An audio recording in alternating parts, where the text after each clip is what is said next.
O posicionamento digital é muito sobre como eu quero que o meu cliente me veja e como eu crio diferenciação dentro do mercado. Acredito que hoje você consegue ser uma referência muito tranquilamente em um subnicho do que num nicho maior. As pessoas estão tão fixadas em ser mega influencers, Exato. onde, na verdade, o que mais impacta é aquele que conecta, que é o nano influencer, Sim. que é pequeno, mas ele é relevante dentro de uma pequena comunidade. Virando a Chave, o podcast que impulsiona a comunidade de corretores, oferecido por MRV & Co, com apoio da Loft Mais Negócio. Olá, pessoal, sejam muito bem-vindos novamente a mais um episódio especial do nosso podcast Virando a Chave, um oferecimento da MRV & Co para você, corretor e corretora de imóveis, uma forma de você buscar mais informação, mais desenvolvimento, e hoje um tema super bacana, posicionamento de mercado, e isso vinculado a marketing digital. Como sempre, a gente tem convidados super especiais. Ana Gasparotto, muito obrigado por ter vindo. Obrigada, é um prazer estar aqui. Adorei o projeto de vocês, acredito muito na linha da educação, então fiquei muito feliz de estar aqui hoje. Que legal, e vai abrilhantar sem dúvida o nosso Obrigada. programa aqui.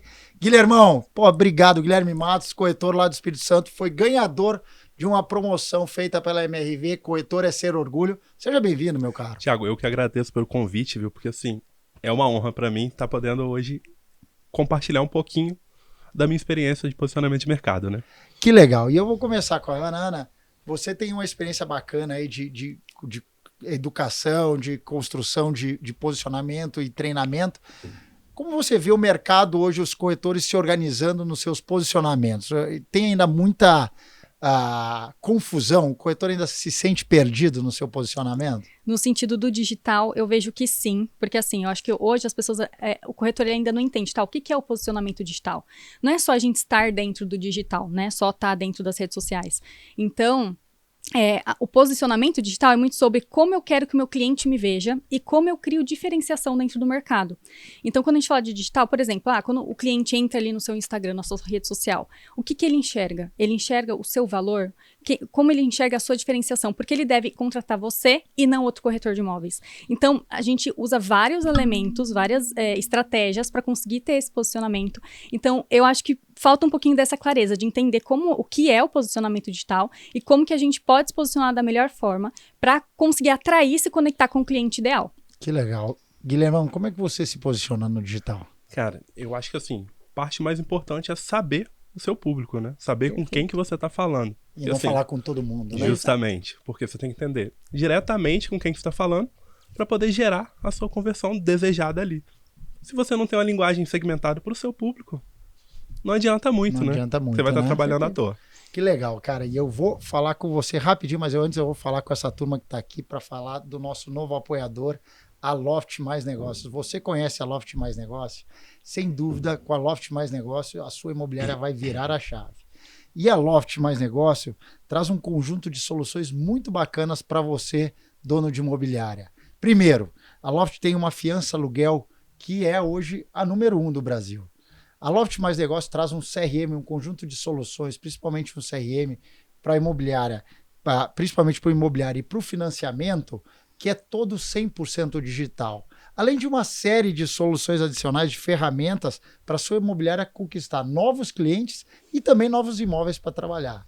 Com a Loft Mais Negócio, a sua imobiliária vai virar a chave. www.loft.com.br/Loft Mais Negócios. Clica lá e você com certeza vai achar um monte de oportunidade. Ana, feito o apoiador aqui, me conta um pouco sobre como o corretor se capacita para fazer o seu posicionamento. Cara, aí a gente poderia passar horas falando, né? Eu acho que tem alguns elementos que a gente precisa falar quando a gente fala de posicionamento. Então, o público, né? O Guilherme falou sobre isso. Então, entender com quem você está falando, como você quer ser visto por esse cliente, como você vai utilizar, quais redes. Então, assim, por exemplo, às vezes a gente faz pesquisa de persona com o corretor e começa a entender quais redes sociais, por exemplo, o cliente está. Às vezes, o corretor foca só no Instagram, mas o potencial cliente dele assiste o YouTube. Então, entender quem é o seu público, onde ele está e como você pode se comunicar com ele da melhor forma, eu acho que é o grande começo aí que todo mundo precisa fazer. Com toda certeza. Concorda? Número, gênero e grau. E você faz como, Guilherme? Como é que você posiciona isso quando você olha na comunicação? É mais no target ou é mais na mensagem? Eu acho que assim, no primeiro momento, importante entender com quem, né? Então você vai abrir seu nicho, você começou no mercado agora. Quem que é o meu público? Você não tem essa definição. Porque você não entende com quem que a sua linguagem interage. Sim. Mas à medida que você vai progredindo hoje, eu já tenho um entendimento de quem é o meu público e qual tipo de linguagem que ele gosta. Então eu geralmente apelo para esse tipo. Mas e aí, quando você fala de linguagem, uma coisa é a linguagem, enfim, como você, o comportamento. A outra é um pouco do que você vai mostrar, né? Como é que você encanta. Porque uma coisa é o lifestyle, muito corretor traz mais pro lifestyle e tenta trazer um pouco dessa... Outra coisa é a mensagem de fato de produto, de como você está engajando a realização do sonho daquele cliente. Como é que você pesa a mão de um lado e de outro? Na realidade, é sempre um pouco de cada coisa, né? Eu vou mostrar um pouco da minha vida para poder gerar realmente a conexão com o meu público e vou mostrar o produto de todas as formas possíveis, né? Sim. Então, assim, tem um determinado produto que é para segmentar para esse tipo de pessoa. Eu geralmente já faço uma linguagem mais direcionada, por exemplo, dentro de um Reels, dentro de um Story, dentro de alguma coisa posicionado para esse público-alvo, no caso, né? Que legal. E Ana, muito se fala sobre a diferença entre canal. Uma canal é como você se distribui e outra é mensagem. As pessoas muitas vezes estão mais preocupadas. Eu vou no Instagram, eu vou no TikTok. E muito menos preocupada com a mensagem. Onde é que está o poder da coisa? Eu acho assim, eu trabalho muito na linha que a gente tem que ter um conteúdo estratégico. Então, conteúdo estratégico, primeiro que a gente tem que ter um objetivo. Então, qual que é o objetivo? Eu quero que a pessoa que veja essa mensagem, esse conteúdo, faça o quê? E o que eu quero que ela sinta? Porque a gente tem que lembrar que não é só um algoritmo. Estamos falando com pessoas. Então, eu acho que distribuir o seu conteúdo de uma forma que agregue valor para quem está consumindo aquele conteúdo é muito importante. E além do algoritmo, dos números. Porque às vezes também os corretores pegam muito, ai meu Deus, eu tenho que viralizar. Tá, mas você quer ser famoso ou você quer ser referência para o seu cliente? Perfeito. Então, eu acredito muito nisso, assim. Então, acho que o conteúdo estratégico, ele vem para isso. Entender qual é a dor do meu cliente. Então, ele precisa, vamos supor, né? Entender sobre financiamento. Então, quais conteúdos eu posso criar que eu vou explicar isso para ele de uma forma simples, fácil, didática, que vai gerar essa conexão. Então, eu vou muito nessa linha do conteúdo estratégico para agregar valor e não só número por número, sabe? E não só o canal, né? Exato. Eu acho que a forma de comunicar, eu acho que isso é importante. Essa é uma coisa que é um tema que constantemente a gente traz aqui no podcast, Ana, que é exatamente isso. As pessoas estão tão fixadas em ser mega influencers, onde, na verdade, o que mais impacta é aquele que conecta, que é o nano influencer. Sim. Que é pequeno, mas ele é relevante dentro de uma pequena comunidade. Perfeito. Então, se você consegue conquistar essa posição de influência dentro de um pequeno grupo, mas que é relevante para você, com o conteúdo correto, você reverbera, seja pela indicação, seja porque outras pessoas vão falar bem de você. E isso é muito legal, né? Perfeito. Com certeza. Não, entender é que, na realidade, é muito mais você interagir com o seu público mesmo do que você ter uma validação social ali de 10, 12, 15 mil seguidores, por exemplo. Porque você vai interagir numa base prática para 5, 6 pessoas por mês, de forma direta, para um produto de venda, entendeu? E ele, saindo agora um pouco do nicho da comunicação digital e indo um pouco para o nicho do mercado. Vocês acham que ter um nicho específico, então tu tem o corretor da Zona Sul de São Paulo, tu tem o corretor econômico do Espírito Santo, de Vitória, ou você tem o corretor que trabalha só o altíssimo padrão. Vocês acham que isso é melhor para se criar essa proximidade ou não? Bom, com toda certeza. Tem um livro, acho que é do Seth Godin, que fala sobre... É Tribos o nome. Um livro super interessante, que ele fala muito sobre a especificação do mercado e sobre como ele vai subnichando. Então, eu acredito que hoje você consegue ser uma referência muito tranquilamente em um subnicho do que num nicho maior. Entendeu? Então, você acaba aumentando o resultado. E isso facilita na comunicação? Demais. Porque, assim, é aquilo que eu comecei falando de percepção de valor. Para você se tornar um especialista aos olhos do seu cliente, é muito melhor quando você tem um nicho. Por exemplo, eu sou jornalista, depois fiz marketing digital, depois fiz marketing imobiliário.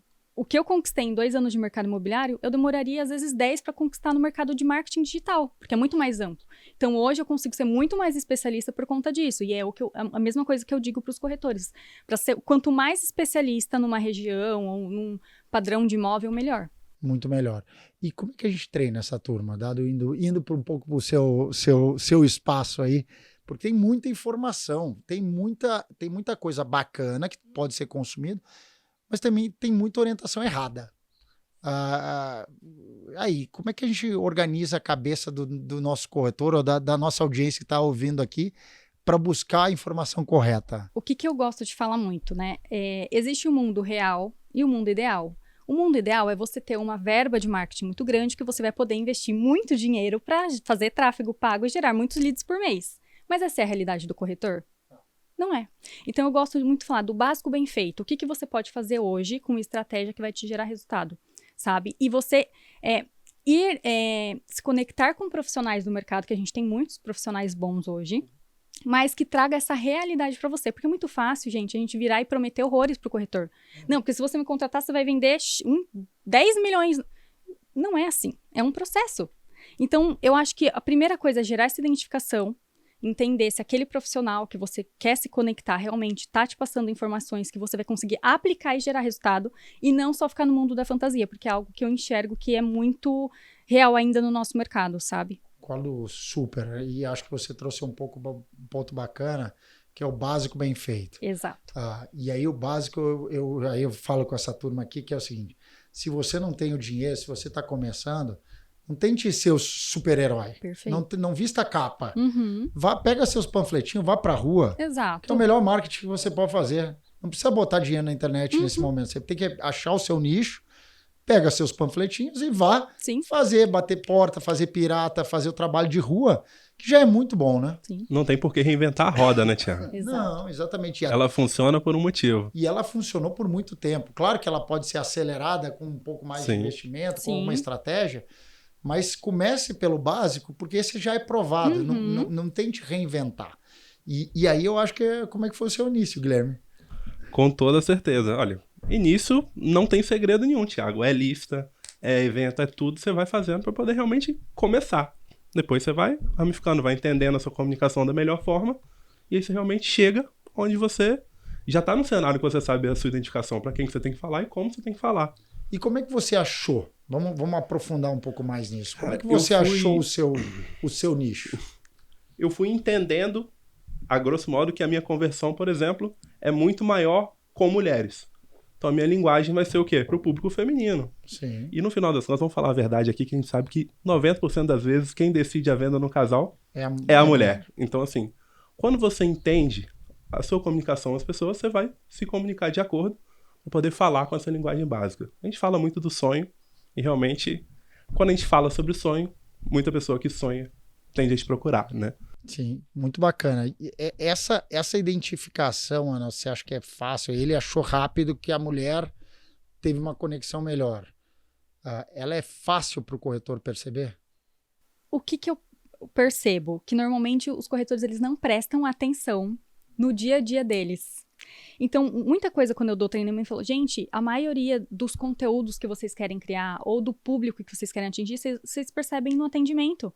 Então, vocês atenderam, 10 pessoas no dia. Dessas pessoas, quantas eram mulheres? Né? Quantas trouxe a mesma dúvida? Então, aí você consegue entender o que tem em comum nessa quantidade de pessoas que você atendeu para você começar a traçar esse perfil e criar, conseguir entender quem é o seu público ideal. E a gente falava num outro programa sobre encantamento. E aí a gente falou bastante sobre isso e a gente viu que ele é um processo de repetição. E a repetição vai acontecendo. Se você está atento, que é o que você está trazendo, se você está observando o processo de repetição de uma objeção, ou o processo de repetição de um sucesso de um argumento, aquilo pode ser uma grande ferramenta para você potencializar a sua conexão com as pessoas. E aí bater mais em cima disso, ou fortalecer ainda mais sobre esse tema, né? Com certeza. E até fazer pesquisa. Às vezes uma pesquisa no Forms do Google, sabe? Eu falo muito para os corretores fazerem. Manda uma pesquisa para sua base, que você já tem de clientes hoje. Com essas respostas, você consegue entender, às vezes, coisas em comum que você ainda não tinha percebido. E, a partir disso, traçar estratégias mais assertivas, sabe? Eu acho que é interessante também a gente sempre ter esse processo de pesquisa, analisar os dados que a gente tem para poder traçar estratégias. Não tem segredo, né? Plano de jogo. Este episódio conta com o apoio da Loft Mais Negócio. A Loft virou a chave e agora é mais que um portal. A Loft é parceira para fazer a sua imobiliária acelerar. Conheça as soluções Loft mais negócio em loft.com.br/virando a chave. E como é que você olha, como é que é o seu processo, Guilherme, de observação? E aí, mais intrínseco onde é que eu acertei, aonde eu errei, o que eu tô aprendendo com isso? Eu acho que assim, não tem segredo. Vamos colocar aqui no exemplo de futebol. Você jogou uma partida, depois você volta para poder jogar. O que eu errei nesse jogo? É ir para frente, retraçar, recalcular a rota e procurar seguir em frente. Mas dá então, um assim, exemplo assim de um... No ponto, por exemplo, eu fui para um atendimento que eu achei que era emotivo e era um atendimento mais racional. Entendeu? Você tem que entender o gatilho da venda também. Perfeito. Se você tem uma pegada emocional no atendimento que é racional, você já perdeu. Você já começou perdendo. Sim. Então, assim, você tem um processo de venda, ele não se concluiu, por que ele não se concluiu? Entender por quê. Fazer essa leitura. Fazer essa leitura é importante. Foi o seu comentário, a sua entrada. Com toda certeza. Aonde que você errou? Tem que saber, para poder recalcular. Vai diminuindo a margem de erro com o tempo, né? E aí, uma coisa que a gente falou muito é processo, né, Ana? Porque se você acha exatamente esses gatilhos e você começa a repetir, ele vai começando a ficar natural, né? Sim, com certeza. E aí você consegue botar em prática um pouco mais do seu processo de atendimento fluido, né? Sim.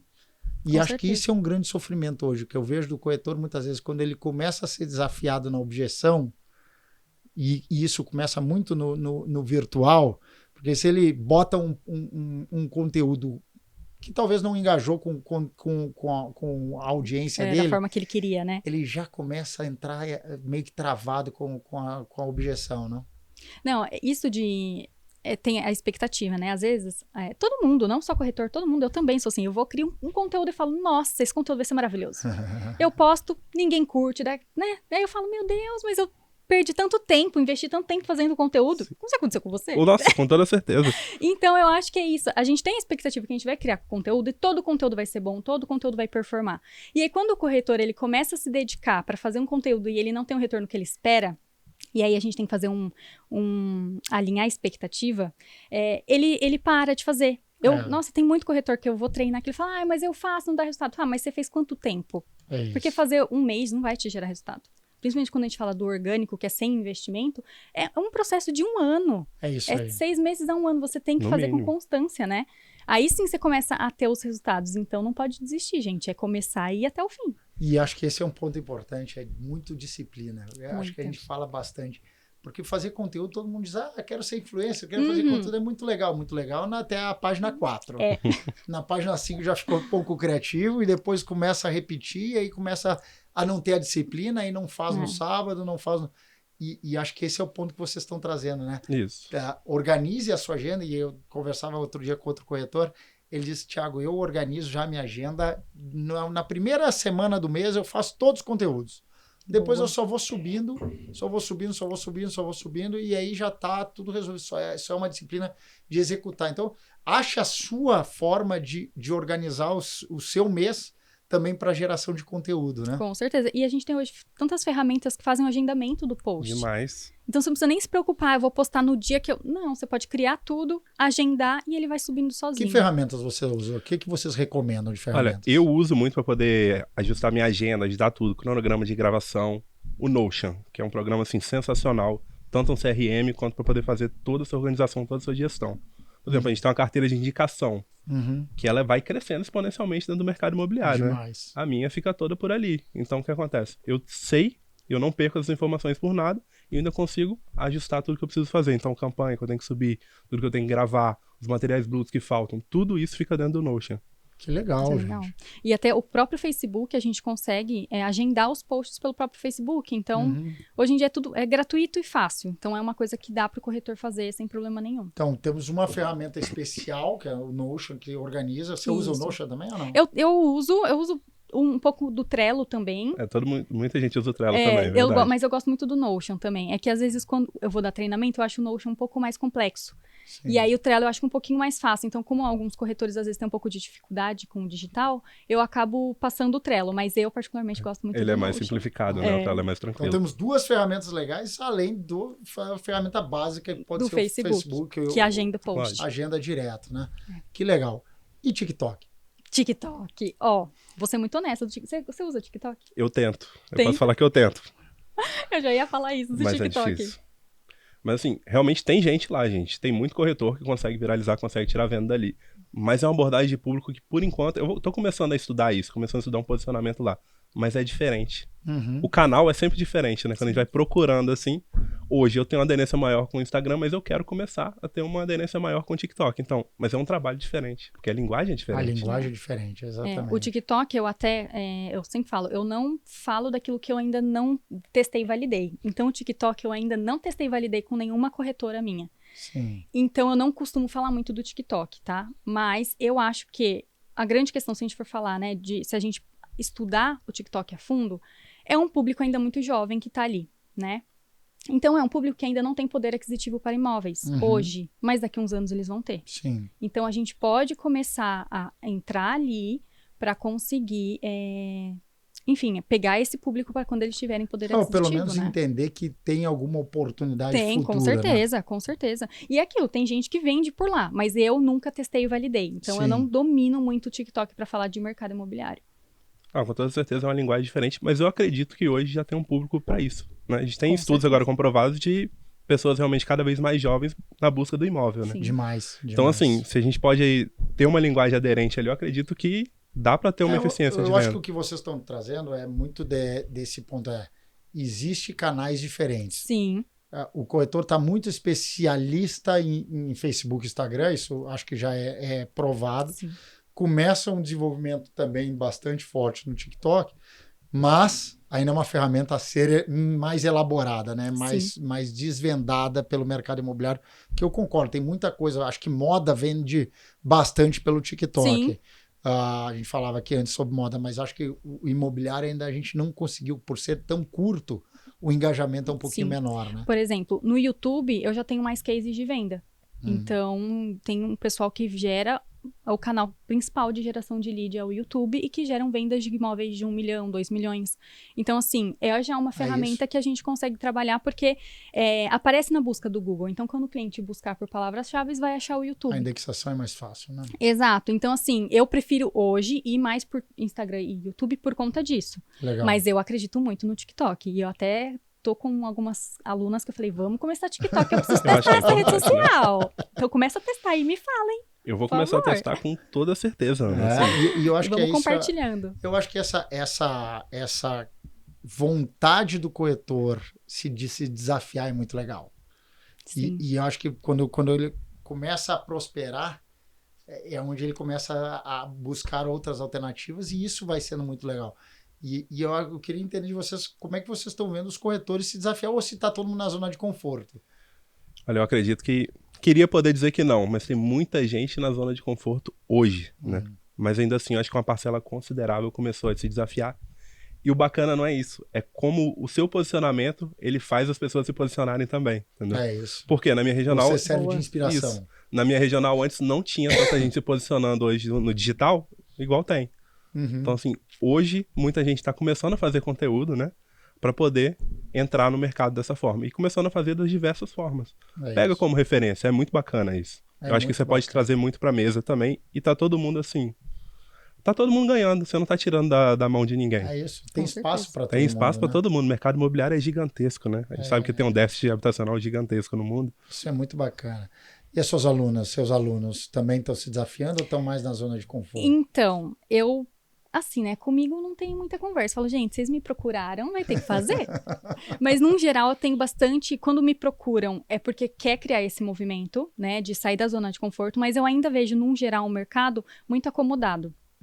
Tem muita gente que ainda tem o pensamento, pra que eu vou... Imagina, eu tenho né, o corretor tem tantas atividades, por que eu vou ter que estar no digital também? Vou ficar postando em Instagram? É isso. Então, às vezes, ainda tem essa limitação, mas eu acho que depois da pandemia, principalmente, a gente teve esse movimento. Vai ter que correr atrás, porque virou tudo digital, eu vou ter que estar no digital também. Então, eu senti bastante isso, que sim, melhorou muito do que era, mas eu ainda sinto uma certa resistência quando a gente fala de marketing imobiliário. O que eu acho que é o equilíbrio, né? Sim. Tem gente que é muito boa para prospectar na rua e que Exato. tem que fazer, gente. E tem que fazer, tem que seguir. Tem gente que gosta só do digital e tudo bem. Sim. Tá jóia também. Ter os dois, melhor ainda. Melhor ainda. certeza. Melhor ainda, se você conseguir trabalhar. Eu acho que esse ponto de ir construindo a melhor abordagem, porque de vez em quando, né, Ana, não sei se você encontra isso de vez em quando, a pessoa não é natural para a pessoa, para o profissional ir para o digital. Sim.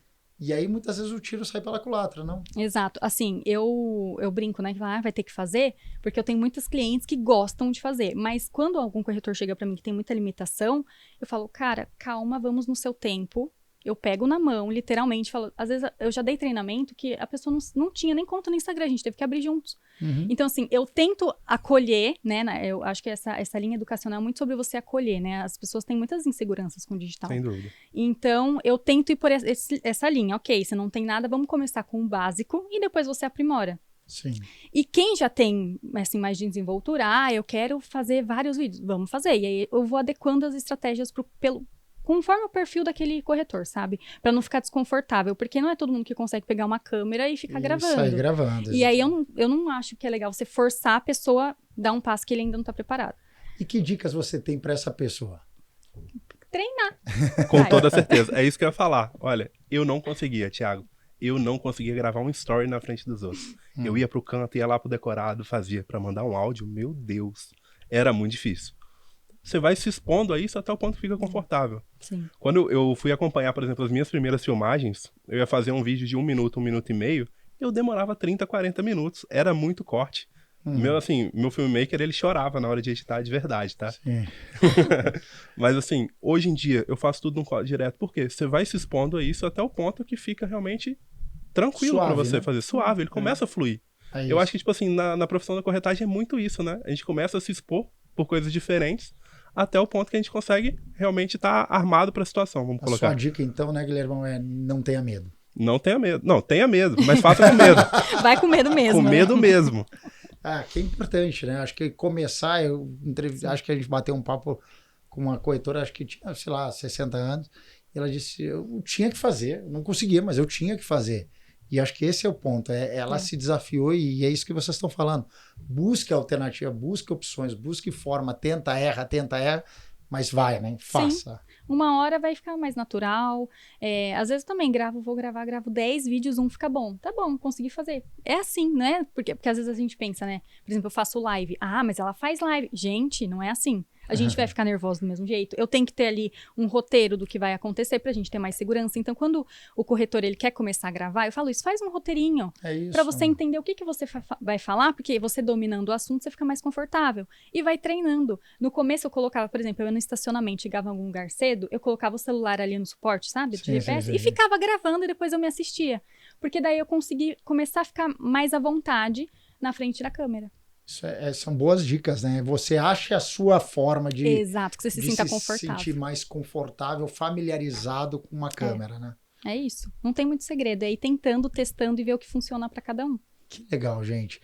E como é que vocês estão vendo isso para frente? Vocês acham que tem alguma disrupção que vai acontecer nesse mercado? Porque está chegando inteligência artificial.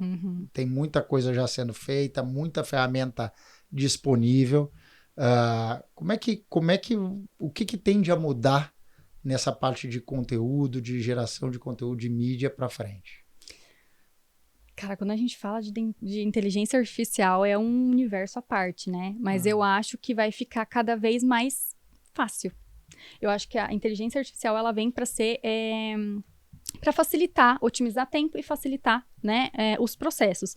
Então, por exemplo, hoje a gente já tem ferramentas que, se é vamos supor, um imóvel que está vazio, você já consegue criar imagens daquele imóvel com um projeto, Então, assim, antigamente a gente não conseguia fazer isso, a gente consegue fazer de uma forma muito mais rápida e fácil. Então, eu acho que vem com esses recursos para... enfim, otimizar esse tempo, mas ao mesmo tempo, quando a gente fala de redes sociais, o Instagram ele já tem mostrado que quanto mais autêntico for o conteúdo, melhor. Então, algumas coisas, quando tem, por exemplo, você vai fazer uma arte com inteligência artificial, o próprio Instagram, ele já notifica que aquilo é feito com inteligência artificial.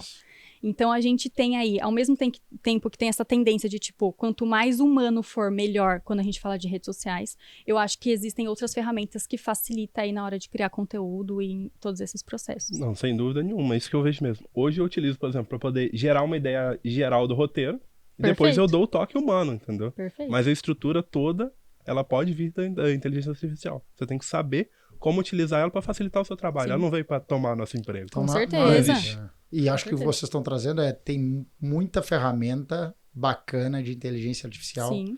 que simplifica a rotina da equipe. Tem que saber usar, né? Com certeza. Porque o que a gente vê é, se você bota alguma coisa, escreve alguma coisa errada, vai sair coisa errada, concordam? Sim. Então, uma coisa que o brasileiro, e nós não sabemos muito fazer, é perguntar, é botar as perguntas corretas dentro de um prompt, né? E aí a pergunta para você, como é que essa turma vai se capacitar nisso? Então, precisamos de bons profissionais para falar sobre isso, e eu acho que ainda estamos em falta, tá? Até eu mesmo, no começo eu tive muita resistência com inteligência artificial. Falei, cara, não, como assim? Não quero. E eu demorei, depois que eu comecei a estudar, falei, não, ok, hoje eu uso o ChatGPT, que é uma beleza, eu adoro. Sim. Então, assim, eu acho que tem essa resistência, e depois quando a gente começa a perceber o quanto facilita a nossa vida, a gente quer mais. Então, hoje, por exemplo, eu pergunto, eu quero fazer uma estratégia, uma sequência de stories estratégicas. Aí eu pergunto pro ChatGPT, aí eu coloco lá um nome aleatório para virar minha amiga, ficar mais íntima, e pergunto lá para ela, como eu posso fazer o melhor roteiro, porque o meu objetivo é tal. Então você tem que entender o que você quer para que ela possa te fornecer as melhores informações, assim. Como que você utiliza?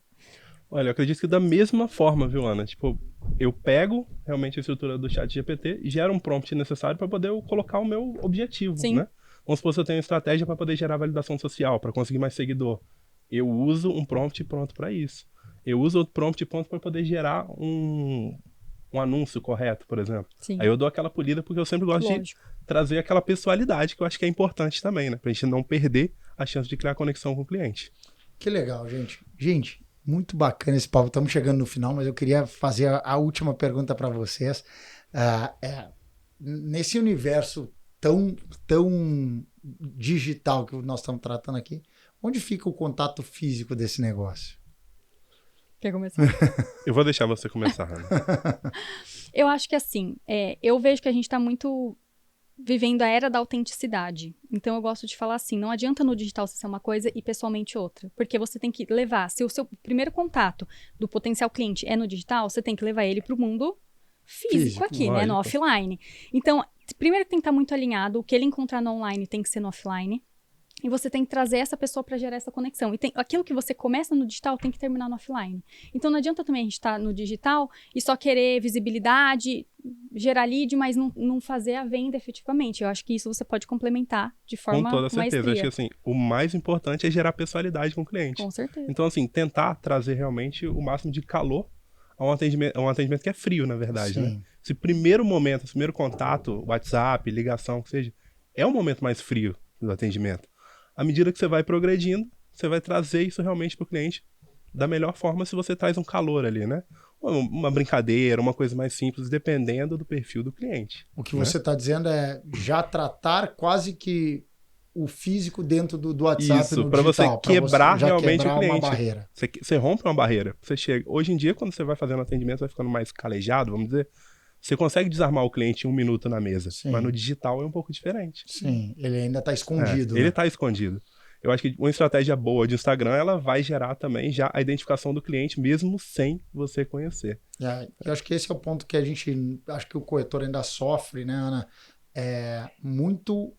Ele tem uma ansiedade para resolver tudo no digital. E a gente não pode esquecer da autenticidade que você trouxe, que é o contato físico, o olho no olho, é que vai fazer com que ele ganhe essa confiança, ganhe essa empatia e tenha cumplicidade até para fechar negócio, né? Com certeza. Eu acho que começa no digital essa identificação, essa conexão, para depois levar para offline, e aquilo tem que ser autêntico e real. Não adianta também a gente falar uma coisa no online e chegar lá, nossa, o cliente se decepciona com aquilo que ele está recebendo. Então, eu acho que quanto mais autêntico a gente for, você criar realmente essa conexão, como o Guilherme disse, do online para offline, não tem como dar errado. Não tem. A conversão está no offline, afinal de contas, né, gente? Com certeza. Que é o que a gente busca. Gente, brigadão demais, Gui. Para terminar aqui, sua mensagem para essa turma aqui, seus colegas, corretores, para ter um grande sucesso nessa estratégia de posicionamento digital. O que você recomenda para essa turma? Eu diria assim, comece, entendeu? Às vezes não vai estar no ideal, não vai ser do jeito que você quer. Começar é muito mais importante. Mal feito é muito melhor do que não feito, vamos dizer assim, né? Isso aí. Legal, obrigado demais. Ana, super obrigado pela sua participação, abrilhantou demais. Uma mensagem para essa turma, você que dá aula, fala aí também onde procurem as suas aulas, mas também nos ajuda a dar uma mensagem para essa turma. Concordo totalmente. Eu acho que começar é o primeiro passo, né? Não ficar colocando empecilho. Às vezes, né, o corretor fala, mas eu não tenho o melhor celular. Faz com o que você tem hoje. E com o tempo você aprimora, porque se você não começar, você não vai sair do lugar nunca. Então, essa eu acho que é a mensagem mais valiosa. Estamos alinhados aqui, é isso. E no meu Instagram, na Gasparotto MKT, quem quiser, posto todos os dias lá muito conteúdo sobre marketing imobiliário e redes sociais. Que legal, gente. Obrigado demais. Gente, virando a chave, mais um episódio para você. Valeu. Virando a Chave é um podcast oferecido por MRV & Co. com apoio da Loft Mais Negócio e está disponível no YouTube e nas principais plataformas de áudio.